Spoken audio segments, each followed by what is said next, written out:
Hello, today we are going to learn the difference between automatic and controlled processing of persuasive messages.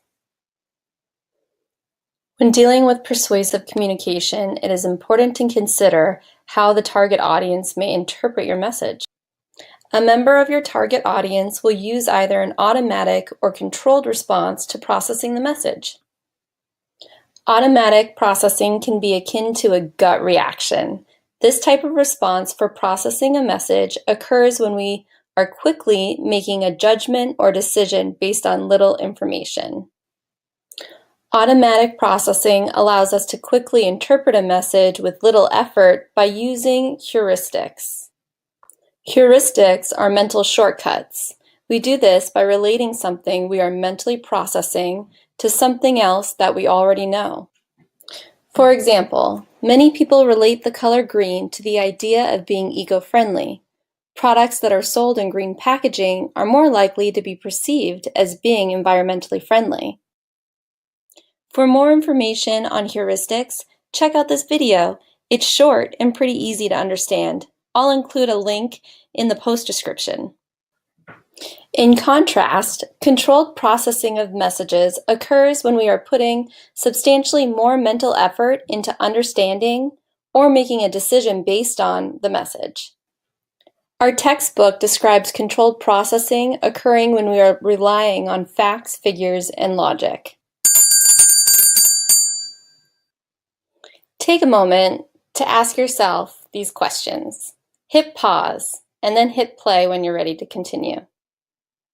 Our textbook describes 4 different factors that influence the type of processing a person will use. These are interest level, prior knowledge, personality, and message characteristics. The more interested we are in the topic, the more likely we are to engage in a deeper level of thinking about the message. We are also going to be more interested in things that have a bigger impact on our life. For these types of decisions, we will use controlled processing because the outcome has more significance and therefore more importance. People who are well informed on a subject are more likely to use controlled processing. A well-informed person is less likely to change their mind about something based on a simple message, so it will take more factual and rational information to persuade them. Some people have a high need for cognition. This is a personality trait in which an individual needs evidence to be persuaded by information and are more likely to use controlled processing of messages.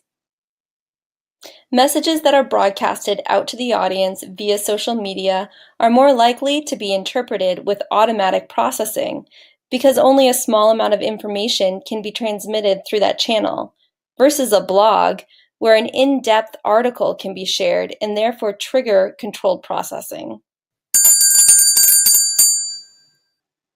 Hit pause to reflect on this question, then hit play when you're ready to continue.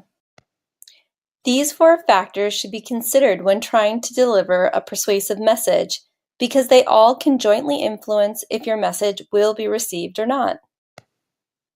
For example, if you're trying to convince someone about something that has to do with football, but you know they aren't interested in football and you're communicating to them through an Instagram post, then you'll want to craft a message that can quickly and intuitively be processed by the audience because they will likely be using automatic processing. This concludes my presentation on the difference between automatic and controlled processing of persuasive messages. I hope you learned something. And thanks for watching my presentation.